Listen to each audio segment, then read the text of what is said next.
আমৃত্যু ভালোবাসি তোকে। লেখনীতে সালমা চৌধুরী। পর্ব ৭। অতিরিক্ত রাগে আবিরের তামাটে চেহারা রক্তবর্ণ ধারণ করেছে। চক্ষু যুগল ক্রোধে স্পষ্ট প্রতীয়মান হচ্ছে। ৫ থেকে ৭ মিনিটের মধ্যে ভীষণ তাড়াহুড়ো তৈরি হয়ে নিচে নামছে আবির।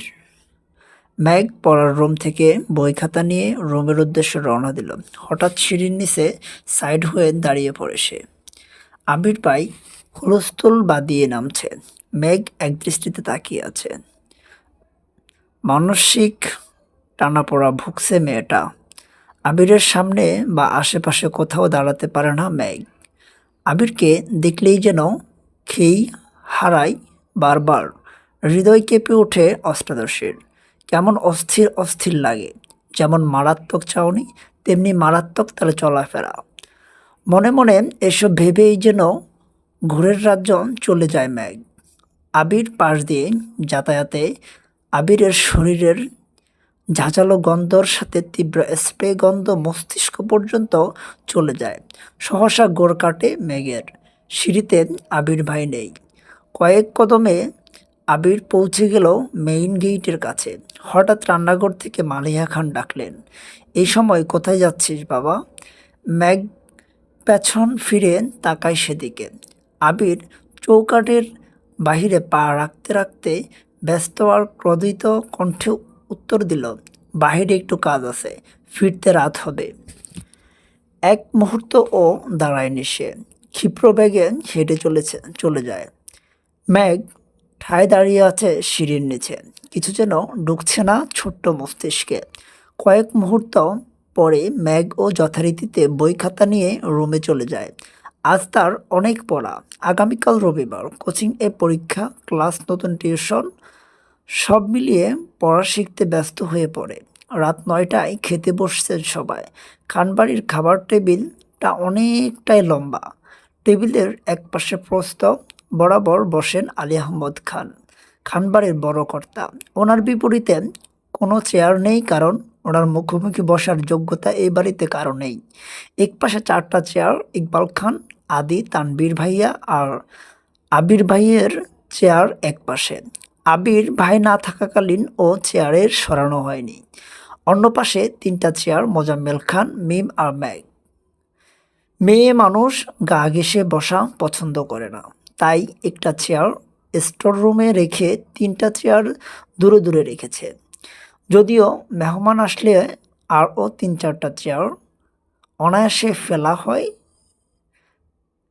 এখানে। এত বছর আবির ভাইয়া না থাকায় ম্যাগ এক্কেবারে কর্নারের চেয়ারটাতে বসতেন। আবির ভাইয়ের ফেরার পরও তাকে বাধ্য হয়ে ওই চেয়ারটাতেই বসতে হয়।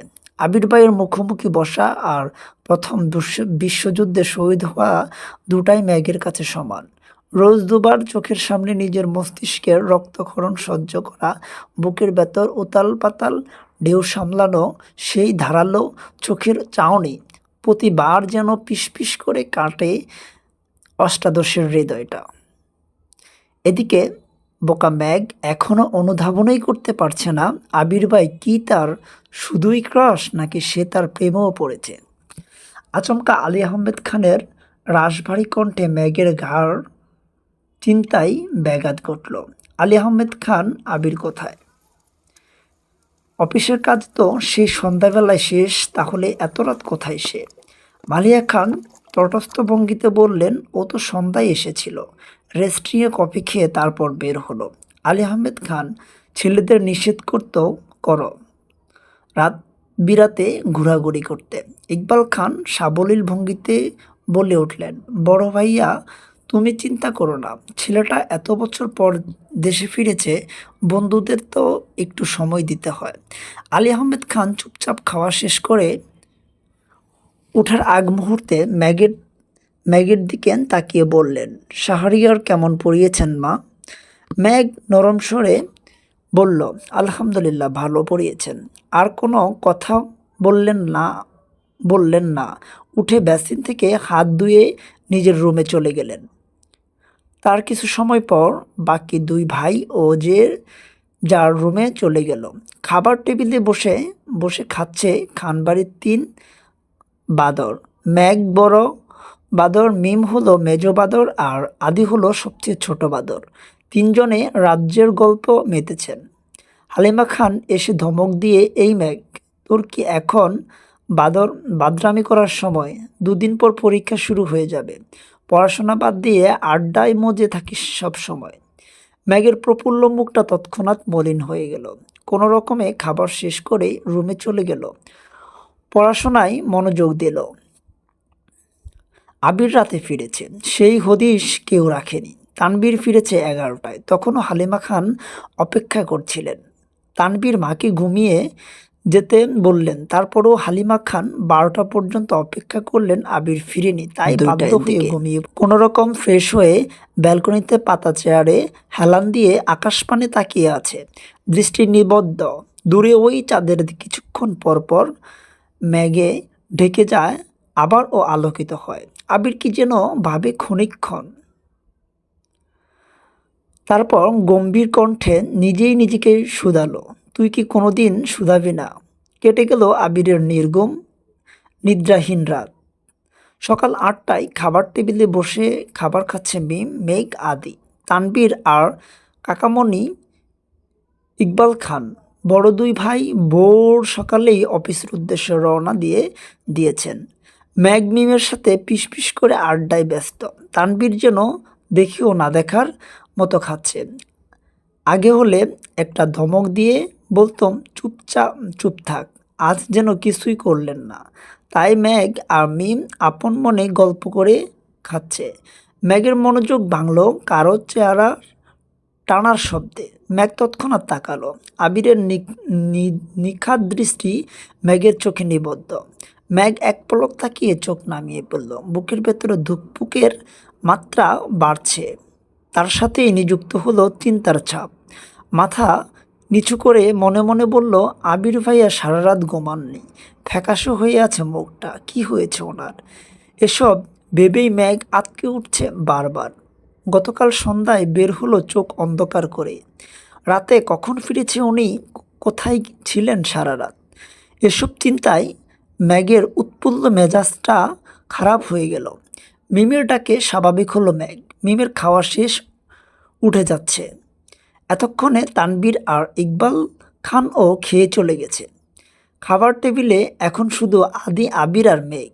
ম্যাগ প্লেটের ভাতগুলো তাড়াতাড়ি শেষ করলো। যেই না উঠতে যাবে, আবির ভাই ম্যাগের প্লেট আরও 2 চামচ বাদ দিলেন। ম্যাগ ছোট করে চিৎকার দিতে গিয়েও দিল না। চোখ পড়ল আবিরের দিকে। আবিরের তামাটে মুখটা দেখেই চোখ নামিয়ে নিল। আবির প্রখর তপ্ত স্বরে বলল, এগুলো শেষ করে তারপর উঠবি। ম্যাগ কিছু বলতে গিয়েও থেমে গেল। আবির আবারও বলে উঠল, তোর নামে সারাক্ষণ শুধু অভিযোগ শুনি। খাস না, এখন চুপচাপ খা। একটা কথা বলবি তো 1 চামচ বাদ দিব। ম্যাগ চিবুক গলায় ঠেকালো, অল্প অল্প করে ভাত খাচ্ছে। হঠাৎ আদি উৎফুল্ল মেজাজে বলল, ম্যাগ আপু, আমার খাওয়া শেষ, তুমি লাস্ট, হা হা হা। ম্যাগের মুখটা আরও ছোট হয়ে গেল। কিছুক্ষণ আগেই 3 ভাই বোন মিলে চ্যালেঞ্জ নিয়েছিল যে আগে খেয়ে ফার্স্ট হবে তাকে একটা কিটকেট দেওয়া হবে। কিন্তু আচমকা আবির বসাতে ম্যাগের মনোযোগ নষ্ট হয়ে যায়, খাওয়া বন্ধ হয়ে যায়। তাই মিম ফার্স্ট হয়ে গেছে। আদির আগে খাওয়া শেষ করলে তো অন্ততপক্ষে দ্বিতীয় থাকতো। আবির ভাই এর উপর কিছুটা ক্ষিপ্ত হলো ম্যাগ।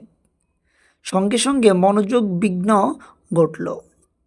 মনে মনে বলল, আবির ভাইকে কি জিজ্ঞেস করব, কি হয়েছে? ততক্ষণে প্লেটের ভাত জোর করে খেয়ে শেষ করেছে। ম্যাগের জিজ্ঞাসু নেত্র যুগল আবিরের মুখের পানে। ম্যাগের হাত পা কাঁপছে, গলা শুকিয়ে আসছে। কি জিজ্ঞেস করতে চেয়েছিল সব এলোমেলো হয়ে গেছে। আবির ভাইকে দেখলে প্রতিবার যেমন বুকের ভেতরে কেউ ঢোল বাজিয়ে নৃত্য করে, আজও তার ব্যতিক্রম হলো না। মুখ দিয়ে টু শব্দটা বের করতে পারছে না, গলা শুকিয়ে কাঠ হয়ে আছে। চোখ নামিয়ে গ্লাস টেনে ডকডক করে পুরো গ্লাস পানিটা শেষ করলো। আবিরের এদিকে কোনো মনোযোগই নেই, সে তার খাওয়াতে মগ্ন। ম্যাগ বসে থাকতে পারছে না আবির ভাইয়ের সামনে, তাই কোনো রকমে কাঁপা কাঁপা পায়ে বেসিনে চলে গেল। আবির চোখ তুলে এক পলক দেখল প্লেটটা খাওয়া শেষ, তাই আর কথা বাড়ায়নি। হাত ধুয়ে কোনো রকমে রুমের উদ্দেশ্যে ছুটল ম্যাগ। সিঁড়িতে এমনভাবে ছুটেছে যেন থামলেই পায়ের শিরশির গড়িয়ে পড়বে নিচে। আবির বাসা থেকে বের হচ্ছে। আব্বু আর চাচ্চু সেই সকালে অফিসে চলে গেছেন, তাই আবির একটু পরে গেলেও সমস্যা নাই। আবিরের কিছুটা পিছনে ম্যাগও বের হলো। আজ রবিবার, কোচিং খোলা। মেইন গেটের সামনে গিয়ে থমকে দাঁড়ালো ম্যাগ। আবির ভাই বাইক ঘুরাচ্ছেন। ম্যাগ অপলক দৃষ্টিতে তাকিয়ে আছে সেদিকে। সেদিন প্রথম এখানেই দেখেছিল আবির ভাইকে। সেই থেকেই অষ্টাদশীর ছোট্ট পৃথিবীটা এলোমেলো হয়ে গেছে।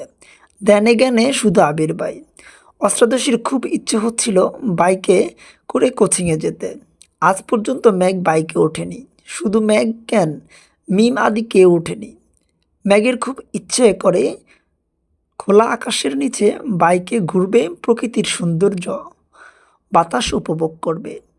মনে মনে ভাবল, আবির ভাই কি আমায় নিয়ে যাবেন?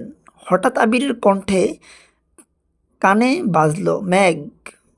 নিজের নামটা আবির ভাইয়ের মুখে শুনে মনের মধ্যে বসন্তের হাওয়া লেগেছে। মনে হচ্ছে তলোয়ার দিয়ে ফালা ফালা হয়ে গেছে হৃদয়টা। মনের মধ্যে হাজার অফ পাখির কলরব, তারা যেন বলে বেড়াচ্ছে তোর ক্রাশ তোকে ডাকছে। আবিরের গভীর কণ্ঠে ভেসে আসলো আবারও, ডাকছি তো। ম্যাগ চুপসে গেল। চোখ নামিয়ে কাঁপা কাঁপা পায়ে এগিয়ে গেল আবিরের দিকে। মনে মনে ভাবল, আবির ভাই কি সত্যিই আমায় বাইকে করে নিয়ে যাবেন? আবির চোখে মুখে বিরক্তি নিয়ে বলল, তুই চুল খুলে ঘুরিস কেন? ম্যাগ যেন আহাম্মক হয়ে রইল। আবির কণ্ঠ দ্বিগুণ ভারী করে বলল, আজকের পর থেকে যেন তোকে বাহিরে কোথাও চুল খোলা না দেখি।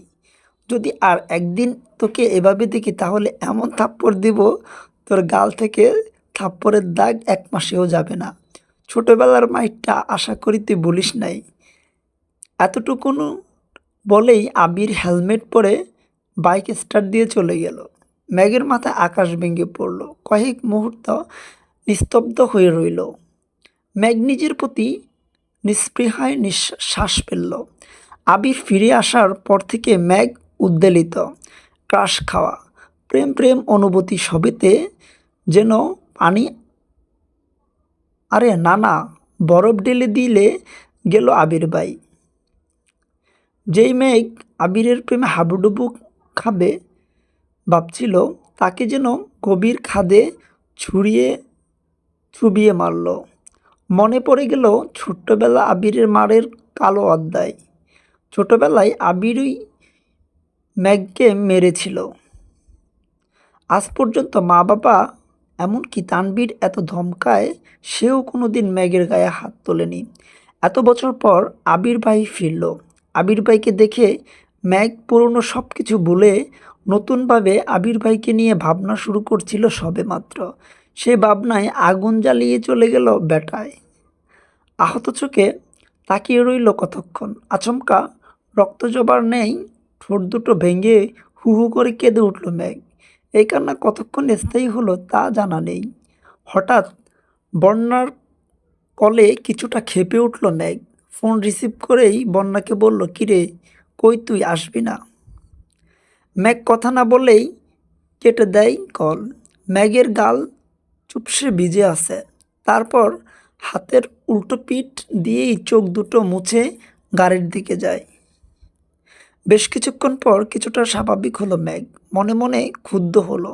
গাড়িতে বসে বসে ফুঁপসে রাগে। এসির মধ্যে বসেও যেন কাঁপছে ঘাম।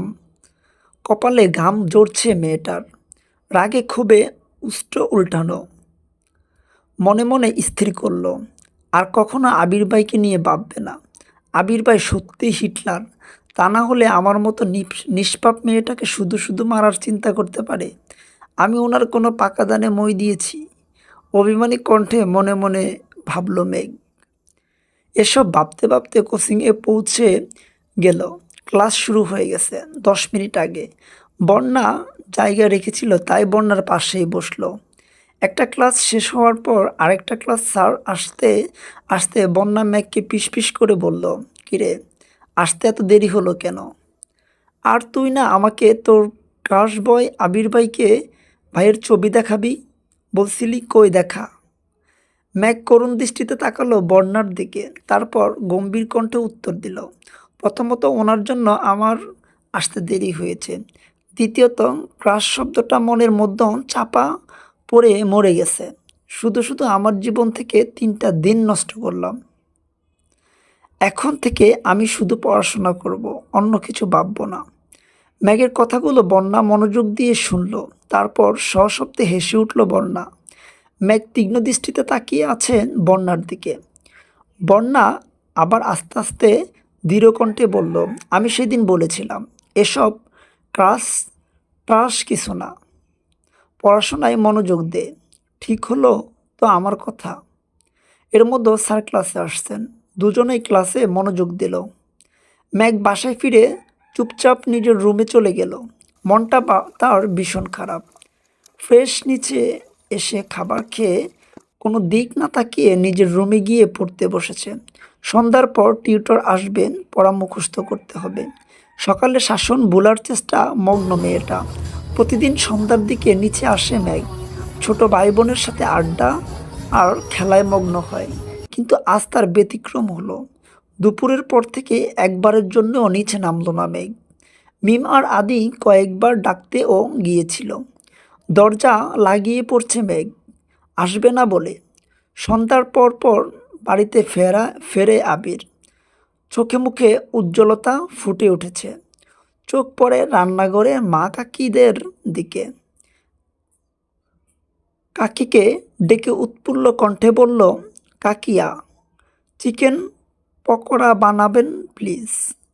মা কাকিয়া মা কাকিরা তিনজনই যেন অবাক চোখে তাকিয়ে আছে আবিরের দিকে। ছেলেটা মুখ ফুটে কিছুই চায় না কখনো, খাওয়া নিয়েও কখনো নাক ছিটকায় না, পছন্দের খাবারের নামও জানে না কেউ। আজ হঠাৎ নিজ থেকেই কিছু খেতে চেয়েছে। কাকিরা হাসি মুখে বলল, তুমি ফ্রেশ হয়ে আসো, আমি রেডি করছি। আবির স্বাভাবিকভাবে রুমের দিকে চলে গেল। করিডোরে যাওয়ার পথে কানে আসলো ম্যাগের পড়ার শব্দ। অনর্গল পড়ছে মেয়েটা, শ্বাসও নিচ্ছে না মনে হচ্ছে। আবিরের ঠোঁট বেঁকিয়ে কিছুটা হাসলো, তারপর সবেগে রুমে চলে গেল। আবির বেশ সময় নিয়ে শাওয়ার নিল, 10 মিনিট রেস্টও নিল। তারপর কালো টি শার্ট আর ট্রাউজার পরে রুম থেকে বের হয়। একটু সামনে আসতেই চোখ পড়ল ম্যাগের রুমের দরজা খোলা, ম্যাগ নেই। আবির নিজের মতো এসে সোফায় বসলো। বাইকে দেখে মিম আর আদি আগেই ছুটে পালালো, না হয় এসেই বলবে পড়াশোনা নাই। আবিরকে মালিহা খান কপি দিলেন। আবির কপি খেতে খেতে তানবীরকে কল দিল, কই তুই? তানবীর, আমি তো পার্টি অফিসে ভাইয়া। কোনো দরকার? আবির, কাজ না থাকলে তাড়াতাড়ি বাসায় আয়। তানবীর ভয়ে ভয়ে জিজ্ঞেস করলো, কিছু হয়েছে ভাইয়া?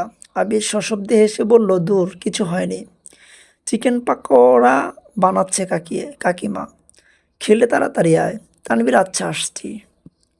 কথাগুলো না শুনলেও আবিরের হাসির শব্দ ঠিকই কানে এসে পড়ার রুমের বাসা অষ্টাদশী। বুকটা সঙ্গে সঙ্গে কেঁপে উঠল। নিজেই নিজেকে প্রশ্ন করলো, আবির ভাইয়া হাসছেন, উনি বাসার ফিরেছেন। তৎক্ষণাৎ মনে পড়ে গেল সকালের ঘটনা। সাথে সাথে মুখটা কালো করে পড়ার রিভিশন দেওয়াতে ব্যস্ত হলো মেঘ। তানবীর ফিরছে 5-7 মিনিট হবে। ফ্রেশ হয়ে নিশে এসেছে। এতক্ষণে চিকেন পকোড়া হাজির হলো সামনে। ফ্রিজ থেকে বের হলো কিছু। রান্না করা সময় সাপেক্ষ ব্যাপার, তা তাদের জানাই আছে। এজন্য ধৈর্য নিয়ে বসে বসে ফোন কাটছিল আবির। দুই ভাই আপন মনে গল্প করে পকোড়া খেতে ব্যস্ত। এদিকে ম্যাগ অপেক্ষা করছে টিউটর আসার জন্য। 40 মিনিট লেট, এখনও আসছে না। কি করবে বুঝতে পারছে না। পড়ছে কিছুক্ষণ, হাবিজাবি ভাবছে, আবার পড়ছে। তানবীর হঠাৎ ডাকলো, ম্যাগ এদিকে আয়। ম্যাগ ভাইয়ের ডাক শুনেই কিছুটা কেঁপে উঠল। তারপর পড়ার রুমের দরজায় দাঁড়ালো। হালকা গোলাপি রঙের জামা পরেছে, মাথায় ওড়না দেয়া, প্যাট পিঠ সবটাই ওড়না দিয়ে ঢাকা। অনেক স্নিগ্ধ লাগছে মেঘকে। আবির তখনও সশব্দে হাসছে। তানবীর ভাইয়া আর আবির ভাই নিজেদের মধ্যে মশকারায় ব্যস্ত। মেঘ দরজায় দাঁড়িয়ে আবির ভাইকে হাসিতে মগ্ন। 3 দিনেও এই মানুষটাকে এতটা প্রফুল্ল দেখেনি সে। বারবারই যেন গম্ভীর। সেই বাইক কেনার দিন একটু হেসে হেসে কথা বলার চেষ্টা করেছিল। সে হাসিতেই ক্রাশ খেয়েছিল মেঘ। আজকের হাসি ঘায়েল করে দিল মেঘকে। চোখ সরাতে চেয়েও সরাতে পারছে না। আবিরের চোখ পড়ে দূরে দরজায় দাঁড়ানো মেঘের দিকে। কয়েক সেকেন্ড পরেই হাসি থামিয়ে চোখ নামিয়ে নিল আবির। তানভীর তৎক্ষণাৎ বলে উঠল, মেঘ, পকোড়া খাবি? আয় খেয়ে যা। মেঘ যেন বড়সড় টাসকি খেল। ভাইয়া তাকে খাবার খেতে ডাকছে।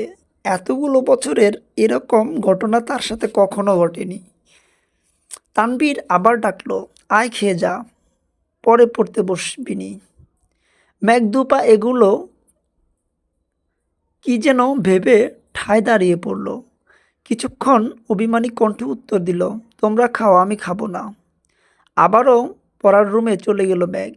তানভীর আর আবির আর বেশি কথা বলল না। খাওয়া শেষ করে আবির নিজের রুমে চলে গেল। তানভীর পুনরায় পার্টি অফিসে ছুটল। মিটিং আছে তার। ভাই ডেকেছে বিদায় মিটিং রেখে ছুটে এসেছে সে। মেঘ টিউটরের জন্য অপেক্ষা করলো আরও 30 মিনিট। পড়তে পড়তে খিদা পেয়ে গেছে তার। মাত্র খাবার হয়েছে, 8টাও বাজেনি। মেঘ খেতে বসেছে, বারবার তাকাচ্ছে দরজার দিকে। টিউটর আসলে পড়তে বসতে হবে। খাওয়া শেষ হলো কিন্তু টিউটর আসলো না। তাই মেঘ বই খাতা নিয়ে উপরে যাচ্ছে আর আম্মুকে বলে গেল টিউটর আসলে ডেকে দিতে। রাত 9টায় খেতে বসলেন সবাই। তানভীর ও মিটিং শেষ করে বাসায় এসেছে। খাবার টেবিলে সবাই থাকলেও ম্যাগের কোনো হদিশ নেই। তানভীর কাকিমাকে জিজ্ঞেস করলো, ম্যাগ খাবে না? কাকিমা স্বাভাবিকভাবেই উত্তর দিল, ও তো সন্ধ্যাবেলায় খেয়ে উপরে চলে গেছে। বলল খিদে পেয়েছে। তেমন কথা নেই কারো মুখে। আবির কোনো রকম অল্প খেয়ে রুমে চলে গেল। গত রাতে ঘুমায়নি ছেলেটা। সারাদিন ক্লান্তিতে ঘুম পাচ্ছে খুব, তাই রুমে গিয়ে শুয়ে পড়েছে। এদিকে মেঘ পড়ছে আর ক্ষণে ক্ষণে ঠোঁট উল্টে কান্না করছে। আবারও নিজের সান্ত্বনা দিচ্ছে, যেভাবেই হোক চান্স পেতে হবে। অভিমানী স্বরে বলেছে, দূরের ভার্সিটি হলে ভালোই হবে। এই বাড়ি থেকে চলে যাব অনেক দূরে। ভাইয়া, আবির ভাই আমায় পাবেই না।